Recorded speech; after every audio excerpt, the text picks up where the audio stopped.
Okay, hi everyone, and welcome to, this is our first Facebook live broadcast for WallaraTV. We're here in our studios at Potter Street, Dandenong, and we have a very great friend and special guest, Don Elgin, with us today. Don, welcome. Mate, I'm excited. This is good. It's good. How good is it? What do you think of the set? Mate, I love the set. I had no idea we had a full-blown production crew. Phoebe, this is impressive. It's all very impressive. Good. So Don is a director of Wallara Australia and also has a fascinating background in sports. And we're going to get into comm games, inclusion off the back of the comm games.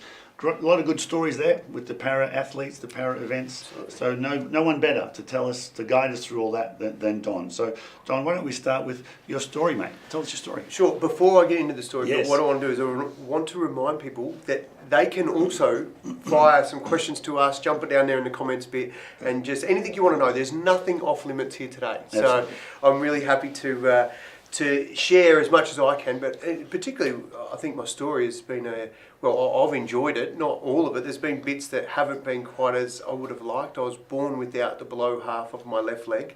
I was also born without my thumb on my left hand. My fingers on both of my hands were stuck together, so they were stuck across the air and fused like a little fist. And the doctors made this thumb for me. They de-webbed my fingers over time. I had many operations on my leg, and I also had open heart surgery about 4 years of age. So it was a bit of a rough start. I think when we talk about babies, and I'm a father of 4, so I'm conscious every time we've had a child, like, what are we going to be presented with? But what I loved about it is my parents saying, listen, we're going to treat you the exact same way as we're going to treat the other kids. And the other kids being my older brother, older sister, and later my 2 younger sisters that were born with no disabilities, nothing out of the ordinary, and what I think society determines as normal. But if you knew my siblings, you wouldn't consider them normal. But seriously, that's how I've lived my life, is just having a crack like they did, raised in the country. And I got into sport pretty early on in my life and love sport. Fortunately, my parents ran a public swimming pool in Tokemore and a caravan park. So I had a 25-metre L-shaped swimming pool in my front yard. So being able to swim was almost, it was a given. My old man had a few techniques to teaching us kids how to swim, and one of them was picking us up and throwing us in. So old school. None of us drowned, so we put that down as that strategy works. Probably get him in a bit of trouble today, but it worked back then. So growing up country town, into sports, when did you sort of first decide you could be actually pretty good at this? Well, my plan was always to beat my brother, to be honest. I figured if I could beat him, because he was a couple of years older than me, if I could beat him at anything, then that was my benchmark. I didn't know anything about Paralympic sports. I played footy as a kid. I grew up playing for Tokemore for the Bloods, the 4ths and 3rds, and a couple of games in the 2s. But for me, it was about I just wanted to play sport. I wasn't even too fussed. I mean, every now and then people would say to me, "Oh, it's okay, Don, you've come last, but you've got one leg." I go, "Well, I know I've got one leg, but I don't want to come last." So I would just go home and work on it. I would just get better because I didn't want to come last. So it was a matter of just being able to fit in, to be honest. And in a country town, if you can play sport, like, you're part of the fabric. Exactly. But at some point, you started to sort of focus on, elite competition. You realised there were these other opportunities that were out there, and that led to a pretty, impressive record of representing your country. We'll get to that a bit later. But what was that first sort of moment where suddenly you're in an elite squad and focusing on elite stuff? Sure. I think getting to the elite bit was the eye-opener for me, because it was a game changer. I was raised one of 5 kids in a country town. The only person I knew in Tokemore that had half a leg missing was me. Yes. There was a blind kid there, and that was it. That was the diversity of disability in Tokemore. At 1,250 people in Tokemore, and I was the half. So it was, for me, words like disabled, handicapped, special, they were never words used in our house. It was like, "Donnie, you're just like the other kids. Get up and have another go. You'll get it." And then when I was at Finley High School, a couple of my mates came up to me. They'd just seen something on TV and said, "Donnie, why don't you go to the Paralympics?" I said, "To the what?" And this in 1990. And I said, "What are you talking about?" And they said, "Oh, they're games for disabled people." I said, "I can't go to those." They said, "Why not?" I said, "Duh, I'm not disabled." It's not me, mate. They said, "Mate, you've got one leg, you're disabled." So what I did next was the start of an incredible journey. I listened to what they said. They said, the Paralympic Games stand for parallel to the Olympics. So every 4 years you've got the Olympic Games. About 3 weeks later, you've got the Paralympics. Same swimming pool, track and field, accommodation. And I thought, does that mean I get to represent Australia? I get to play sport for Australia? They go, yeah. If the Olympics are overseas, then so are the Paralympics. I said, so I get to go overseas. So better and better. At 14, I'm going, how good would this be, mate? So I went home and I said to Mum and Dad, I said, Mum, Dad, I said, I'm going to go to the Paralympics. And my dad and my mum just go, you're going to go to the what? And I said, to the Paralympics. They said, what are they? Right. I said, oh, they're games for disabled people. But you're not disabled. Right. So that was the start of not only my education, but the ability and opportunity to educate my parents to say, well, let's look into this. So for years, they'd have no assistance at all. They said, we don't want help, we're going to be normal, we're going to fit in with mainstream. And that, in some ways, it cost me things like, going to get a new leg, and instead of being able to park out the front because we had a disability parking permit, we would have to park 2 blocks away, and I would have to clutch in the rain down to, get my leg fixed. Things like that, you just go, sometimes assistance can be a really good thing, but our own prejudice can stuff us up from being able to accept that, being able to ask for help. So that introduction to sport really put me on a pathway. That pathway, I didn't know what it would look like, but it ended up taking me to, to a few Paralympic Games, but to being an elite athlete. And that in itself is a different, it's just a different space, to be willing to go and hop in an ice bath. That's crazy stuff. Be willing to train 12 times a week to be the best athlete in the world. Like, as a kid growing up, I wasn't thinking about one day I'm going to be an elite athlete. So it was an incredible journey for probably the best part of 20 years, to be honest, Phil. Wow. So we're going to get into that a bit more shortly. But today you actually manage some other Paralympic athletes, don't you? So you know the path you had, and there wasn't a lot of support around, and you were a pioneer, I guess, in many ways, and now you're guiding others. So we'll get into that in a sec. But for our viewers out there watching our Facebook Live broadcast, reminder, send your comments in, questions. This man knows everything about... what I don't know, I'll make up. Don't worry about that. So we're up for all those questions. But you can see why when I met, actually I saw you on Andrew Denton. Well, I feel a little bit like I'm back in Andrew Denton's studio. This is good. I saw you on Andrew Denton, Enough Rope. Right. That was a great program. If you're out there, Google it, because it's a fascinating program. Andrew Denton Take One. That's right. He's back now, isn't he? He's back. And then Wallara, of course, we're a disability support service, and Don has that lived experience, right, which is so special and gives him a unique perspective on life and the world, and so we're delighted you joined our board a few years ago, Don. Yeah, I think the thing with me, Phil, was quite ironic that I spent my life telling people, no, I'm not disabled, I'm normal. I'm on Wallara board, I'm on another board that we raise funds to give limbs away, or grants for people to have artificial limbs.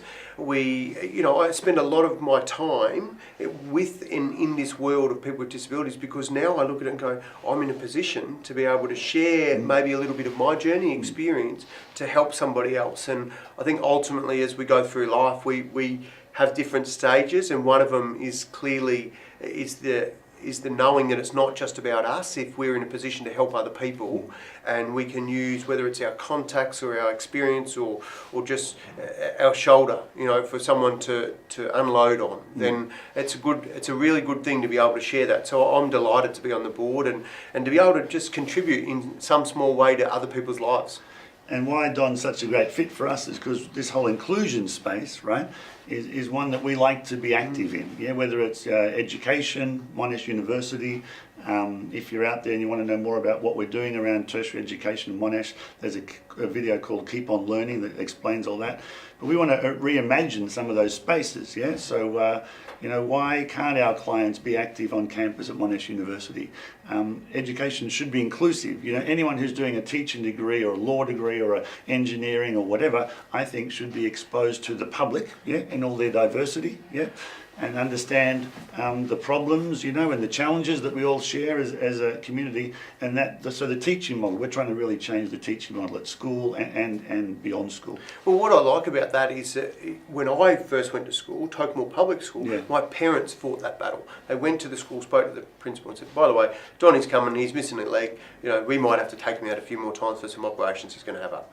And the principal's gone, well, we don't know if we can have him at this school. Right. My mum said, you better rethink that, because he's coming to this school. Yeah. He's going to be with his brother and sister, and that's how it's going to be. So in those days, it was a battle to have inclusion. Today, we're asking the question of, well, why haven't we got inclusion? You know, ultimately, this is about society. This is about making things accessible to everybody. And we think about, if it's good for somebody with a disability, then you bet your bottom dollar it's going to be good for somebody in aged care, or somebody who's older, who's a bit frail, or somebody who's a new immigrant and hasn't looked at things. So in the same way that we traditionally have looked at things. So for me, inclusion is about just going, is this accessible for everybody? Is the thinking, is the intent behind making this accessible there? And if the intent's there, we might stuff it up from time to time. We might not quite get it right. Yeah. But if the intent's there, then we'll review it, and when we will get it right. Yeah,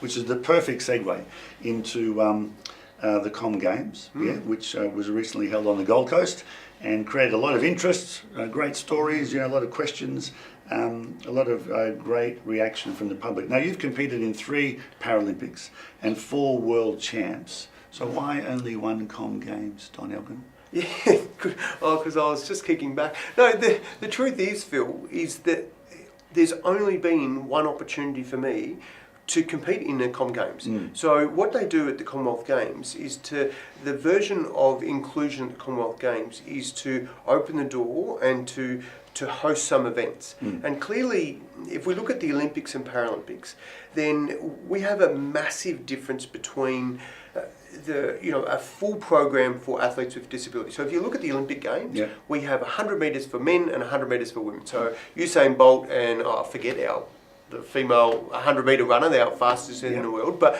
that's the 100 metres. If we look at the Paralympic Games, we have the 100 metres for below knee amputees, above knee amputees, this is men, arm amputees, we have double below knee amputees, so there already is 4 or 5 different 100 metre men amputee classes. Then we move into cerebral palsy. You've got different cerebral palsy, 37, 38, 36, 35. So there's the different classifications there. Then we go into the wheelchairs, the T54s, 53s. So all men. And then, of course, we do that with the women as well. So the 100 metre program is massive as opposed to 2 events at the Olympics and Commonwealth Games. So to look for inclusion, I think they've got the measure right. I think they've got the measure right where you say, righto, we're going to host some events.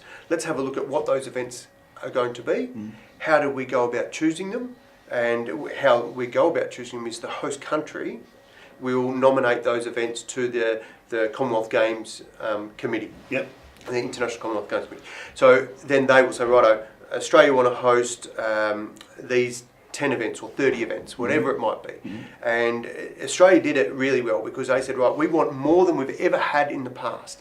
So when I competed in Glasgow, it was the first time they've had leg amputee events up until then. So at the Commonwealth Games in Melbourne, 2006, the athletic events for amputees was an arm amputee event. And so my good mate Tim Matthews and Heath Francis competed in the 200 metre arm amputees, but there was no leg amputee events. So there was no, and the reason they competed and the reason that Australia nominated those events is because they happened to be 2 of the world's fastest runners. So in the Commonwealth Games, it meant that we were, by nominating those events to be held, giving ourselves a good chance to get a couple of medals there. So strategic, sure, but smart, absolutely. And that, I mean, that's why a host country should do well, particularly in the para-athlete events, because they get to nominate what events they are. So in Glasgow, when I competed, they had leg amputee, discus for below knee amputees and above knee amputees. So they combined that event and said, right, we're going to have a leg amputee discus. So the below knee amputee and above knee amputee world record holders are from Glasgow, from Scotland. So of course that meant that the host country or anyone in that region in the Commonwealth could nominate athletes that were leg amputees that qualified. But knowing full well that the medals were probably already stitched up. I'd say that not disrespecting for any athlete, because there's no guarantees in sport. Anything can happen, as we've seen. But you certainly, as a host nation, you give yourself the best chance. So that's how the events are chosen. And we were saying before, they're either in the Com Games or they're not. So it's not like choosing 20 or 30 events out of, say, 100 means that people are missing out. This is like a bonus form of competition. Yeah, absolutely. And this is how inclusion becomes relevant. So we look at it and go, it's relevant because up until we started this process, we had nothing. Right. So any 5 events is still better than none. Yep. And so, of course, back in, I reckon it would have been about 1990, I think it was, the Commonwealth Games. I don't recall where they were at. Were they not? And we had Arthur Tunstall come out and said, why have we got some athletes with disabilities at these games? They should all be here or none here. And that was his point. He's saying, hey, do something about this, make a stand. Of course, the media grab this and say, oh, Arthur Tunstall says that no athletes with disabilities should be at the Commonwealth Games. Got everybody talking. Mate, every day I work with leading teams, I'm working in this space to get people having conversations, genuine conversations, not tiptoeing around something because it's a bit awkward, but having a genuine conversation. Yeah. And disability is that area in society that people, I think, are most fearful about having a genuine conversation because it's not transparent. It's not what we've always known. It is a bit confronting. It is a bit like, whoa, how do I approach this? In my view, I approach speaking with somebody with a disability exactly the way I would speak to a dark-skinned person, a white skin. I see people. And if you need a frame or a chair to get around or a cane or a dog, it makes no difference to me. I want to be able to have that conversation. And so if we as a nation and society globally are willing to have those conversations and challenge the things that we've always done. Yeah. If we've always done it and it's worked, great, let's challenge it and see if we can make it better. So people have been challenging it, and of course the reaction to the Com Games was, we should always be like this. The Olympic Games should be like this. Every event should be like this, and there's a lot of goodwill around all that, right? And of course we love hearing people think like that, that they're great ideas, but there are some logistical problems with that, isn't there? In terms of, do you want to get into that? Absolutely. So before, when I mentioned all those different disability groups competing in the 100-metre race. So at the moment, we watch the Commonwealth Games, we get excited, the opening ceremony. We always bag it when the Flame's on its journey and we go, yeah, there's going to be problems and the village's not going to be ready and all the same stuff that the media roll out every 4 years. But then when the cauldron is lit and we go, wow, this is awesome, game on. Then we get down to the business of let's have a look at athletes and the roles they're playing, how well are they doing, what type of people are they, what are we seeing? And then if we look at the inclusion side of it, we go, well, good, we've got athletes with disability. We had a 45% increase of athletes participating. So 300 athletes with disabilities competed at the Commonwealth Games in Gold Coast, as opposed to 45% less in Glasgow. So we've made a stand. But if we were to look at it and go, right, we're going to have a full program, well, the reality is in the Commonwealth, most of my competition from around the world come from other parts that weren't in the Commonwealth Games, so America, Germany and Europe and those sort of places. So clearly the numbers are going to be down. So logistically holding event and not being able to fill all the spots, that's an issue. But then the other issue is trying to have the complete 2-week program that is the Paralympic Games in that multi-sport squeezing it all in. It's going to be a month of competition. So we get to the point where we're a bit over the Commonwealth Games or the Olympic Games when they're sort of towards the end. We're looking out for some things and it's like, okay, we've done this. But the reality is, if we choose right, then we can make a great spectacle. We can have a perfect showcase. So inclusion is not having exhibition events. Massive step. Before, for many years, we've had exhibition events at the Olympic Games. And people go, oh, is that good or bad? I go, well, as a matter of fact, I think it's great. It's great because the Olympic Games are for the best athletes in the world without a disability. So in other words, if I was to compete at the Olympic Games, I'm not allowed to wear an artificial leg. That's the rule in athletics. So being able to see the program work means that we can still have the world watch the best athletes in the world, like the world's media, and we can put some exhibition events on there because nobody misses out, and we get to showcase why the world's and say, hey, keep an eye on this in 2 weeks. The Paralympic Games are coming. This is what you want to see.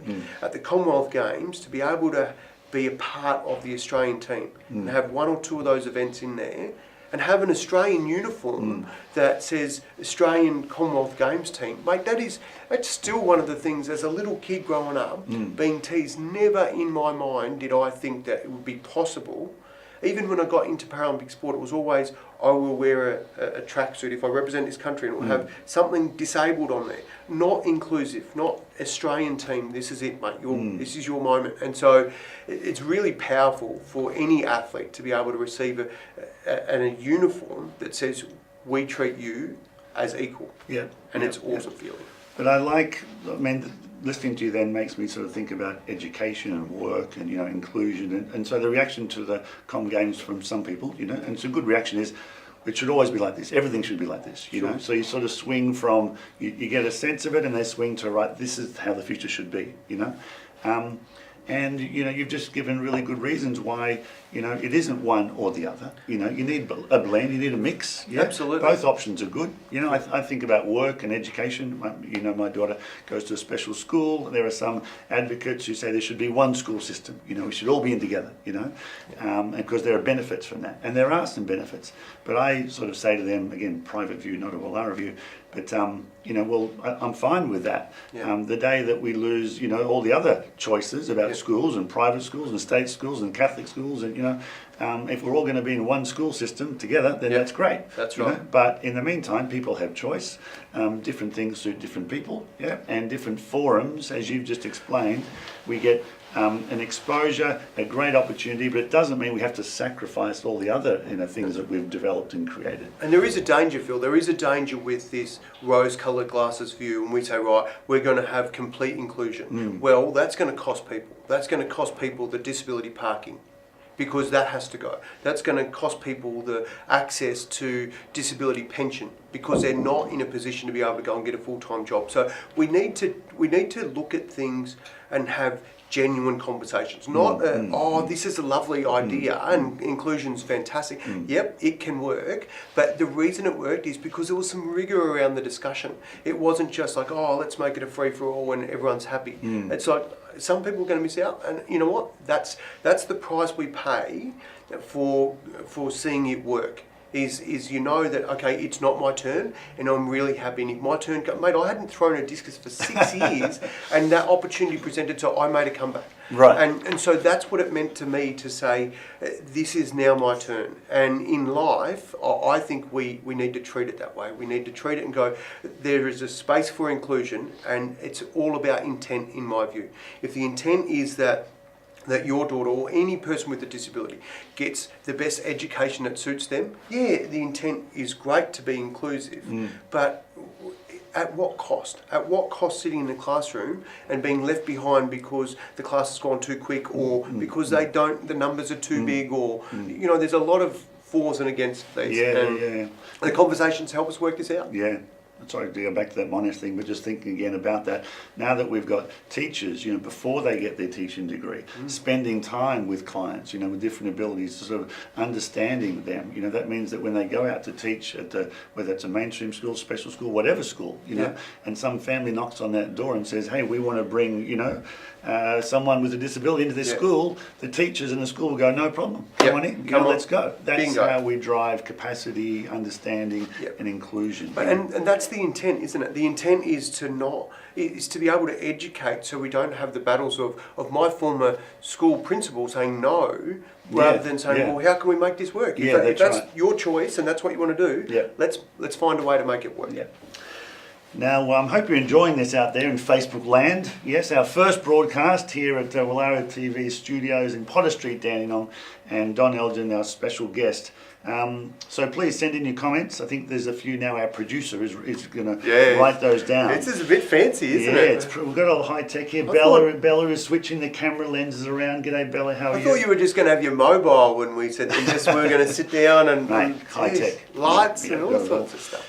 But while we wait for some of those questions to come through, Oscar Pistorius is a pretty famous, notorious, interesting person, and you've had some experience with him, haven't you? Yeah, I did. I met Oscar when he was 15. So I met Oscar before the world met Oscar, to be honest. I mean, the group of friends that he had through South Africa, through his sport and school and that sort of thing, but then on the world stage. So as a multi-event athlete, I competed as a pentathlete, and it meant that I would get along to compete in the pentathlon, but also in individual sports. And as we might have picked up from athletics at the Commonwealth Games, the guys that do sprinting tend to be in their own little world. They actually get around thinking they're too good to speak to anyone, right? So of course, when you get somebody who comes on the scene with no legs and is, pimple-faced little 15-year-old and can run a bit, the guys doing sprinting sort of go, who are you? And so Oscar and I got along really well. Like we actually had a great friendship, and from that sort of the start, because I didn't know that I was one of the older guys, but sort of, you take your time out to see somebody and you have a chat and you click. Yeah. And then, of course, over the journey, I got to watch and also be a public, almost advocate for why he shouldn't be at the Olympic Games. I think this is fascinating. I remember having this chat with you, and our viewers really, this is interesting, because when Oscar competed at the Olympics, it was a huge story, wasn't it? Absolutely. Yeah. And I remember you giving it that because there's a bit of controversy around it. Well, there's a lot of controversy because the rules are simple. The rules are there. It's in the Olympic Games athletics program, IAAF. It's Rule 142.2. Good Lord. And it is, athletes are not allowed to wear artificial aids. So of course, Oscar being a double below knee amputee has to wear running legs. Yeah. And so when he qualifies, he goes to warm up, he changes his walking legs into his running legs. Yeah. So straight away that says to me there's some type of advantage wearing running legs over walking legs. Yeah. So you don't have that luxury of changing your legs, so why should he? Yeah. So this, and remember, this is me that I'm speaking about as well. Yes. But the challenge around that is people would go, well, how can you not give somebody an opportunity to live their dreams? I'm going, well, mate, because the rules here say you can't do it. So there's a platform over here called Paralympic Games. Yes. That rule's been omitted so that we can wear artificial legs when we run. And that's, if you need those aids and equipment, that's the world's best competition for anyone in that class. Right. That's exactly where we belong as athletes needing to wear those aids. Yeah. So, and there's also governing rules around that to say you can't have your legs this long. So, which also caused some controversy further down the track when Oscar got beaten in London, and Oliveira from Spain, from Rio rather, he had legs that were a little bit longer, and Oscar had been saying for a number of years, mate, we need a process around this to make sure that it's fair, within what we're playing with. Yeah. Yeah. So of course that work and the effort that he went through, trial and I had a couple of TV programs come to me and say, Don, can we do some video and some testing of what advantage you get out of your leg? And there's a big difference between a single leg amputee and a double leg amputee, because he's got two legs, and so he's not going to be restricted by his good leg. So if my artificial leg springs further than my other one, I'm slowed down by my good leg. So that's not an issue for the double below knee amps. So there was a lot of controversy, and so I come up and said, athletes with a disability needing artificial aids should not be there. Oscar should not go to the Olympic Games. And of course that was like, whoa, what's this all about? And then, the reality being able to point out why I thought that way. But I must admit, when he did go to the Olympic Games, you just think to yourself, if someone's going to get through the system, you hope it's going to be one of your mates. So I was really, really happy for him. He made it the semi-finals, the Olympic Games, and the 400 metres, incredible.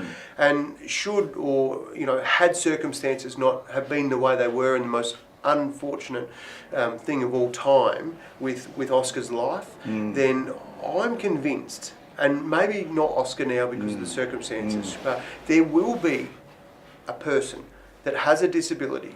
There already is people with disabilities that go faster than people that are able-bodied. So Kurt Fearnley in the marathon, for example, his time, an hour 40 or whatever it might be, beats able-bodied runners. So yes, we look at that and go, there's wheelchairs there, so you can see that there's a role effect. But we look at it and go, I think that, or I genuinely believe that a double below knee amputee will be the fastest person on the planet over 400 metres at some stage in the future. Yeah. And it'll be an exciting time when that happens, mate. Yeah. Fascinating. Okay, well, we have our first question, Don. Are you ready? Righto, I'm ready, mate. Now, Good question, by the way. Thank you to that viewer out there. The question is, what did you think of the closing ceremony? There was a lot of press around this. Oh, the Commonwealth Games? Yes, yes. Oh, mate, it was shocking. It was an absolute disgrace. I'll tell you why I think this, and also why I think that's unfortunate. Because why I say that's unfortunate is that the intent was to give athletes a chance to have the party. So the athletes, when they say, oh, the athletes didn't march in, the athletes did march in. Yes. They marched in before the ceremony started. They were put in the stands to say, hey, we want you to be able to enjoy this like everybody else is going to enjoy. What they missed was the fact that people enjoy watching the athletes come in, not just that ceremony. They are the show. Yes, hello. But what I got is, I must admit, I wasn't inspired to go Birmingham, bring it on. I went to my first World Champs in Birmingham in 1998. So what they showed in that, like, this is Birmingham, come at us, I just thought, you're coming from a long way back. If, like, we've just had the Gold Coast and everything that is Australia, the way of life, and now the next games are in Birmingham, and they made it about, I think they made it more of like, here's what's coming, as opposed to this, let's celebrate what we've had. So that even the balance of where the energy went for the closing ceremony, I think they missed it. I think they totally missed it. Peter Beattie said that too. Yeah. The organising committee's gone, got it wrong. They said it was trying to, as you say, take the stress off the athletes. You know, but that's sort they got no stress, mate. At closing ceremony, the only stress you've got is whether you've done your swaps already. So, because you swap your clothes, you go, and because I've got a wardrobe full of, like, when we have dress up day at school, mate, my kids go as Japanese students. They go all sorts of different uniforms. The one mistake that I did make in all my swaps over the time is I swapped with pretty sure it was a chef de mission, and I stopped and I was like, oh, mate, great uniform, how about a swap? You're always sizing people up, that's the other thing. What you're doing. Okay, you're about the same size. You're about the same size, because you don't want someone who's like, this is going to fit. So you're sizing them up, and I swapped, and I was on my way out, and I'd actually swapped, and my credit card was still in my pocket. So massive rookie mistake. I ended up, we travelled around Glasgow, and unfortunately my credit card didn't get swiped or anything. But but I've got a nice uniform as a result. So yeah. Well, it was wonderful talking with you today, Don. No better person to guide us through the Com Games. On our first Facebook Live broadcast. I think we're going to wrap this up now, mate. Excellent. Yes. But it's been thank you to our producer and Bella, who's switching all the cameras around the set. And thank you to the viewers and the questions that have come in.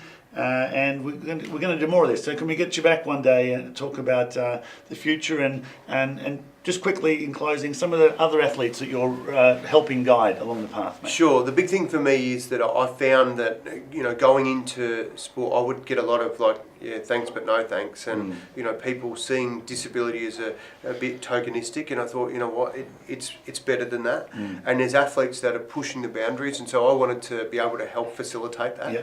So I started my own business quite a few years ago now. It's called Star Amp Global, and I manage those athletes. Kelly Cartwright is one. She's recently changed sports, which is an incredible thing to do. She's a leg amputee, lost her leg at 15 years of age. A friend of Wallara's has presented for Wallara.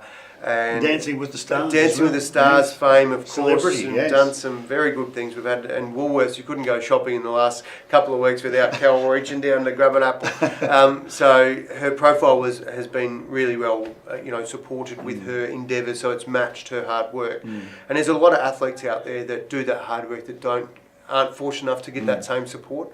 So I'm about helping the amputee athletes in particular, just to professionalise what they do. I mean, they've been professional on the track, they've been professional with their body and the food and that sort of stuff, and I just thought that I could help some athletes be professional about, their speaking engagements, their sponsorships, that type of stuff. Yeah. Like Hannah McDougall, a beautiful young lady I met when she was 9. I went and met Hannah, jumped over hurdles, as a 9-year-old leg amputee, hit 9 of the 10 hurdles, finished the race, and I said to her mum, Cecily, I said, she's going to go okay. In 2004, we were on the same Paralympic Games team in Athens, and she'd gone to swimming, done some really good things, and has since moved to cycling, and has taken the world by storm in cycling. So it's really just nice to be able to more mentor these athletes. So that's more my role now as a mentor than a manager. I spend majority of my day, as I said, with leading teams, getting out there and helping all teams, any given team, become high performing by looking at the way they go about their behaviours and culture. So Don's a great man and facilitator and speaker at all these things. So you can see his details on the screen now. I think our producer is going to run them on the screen. And Don, in closing, I was just thinking that maybe one day one of the people you manage, can be the fastest human on the earth. Well, wouldn't that be exciting? Double amputees around the track, set records, go to the salt flats or wherever they take those fast things, Indians, and set some new records, mate. Well, thank you for today. Thanks for having me. Good work. Good stuff. Cheers.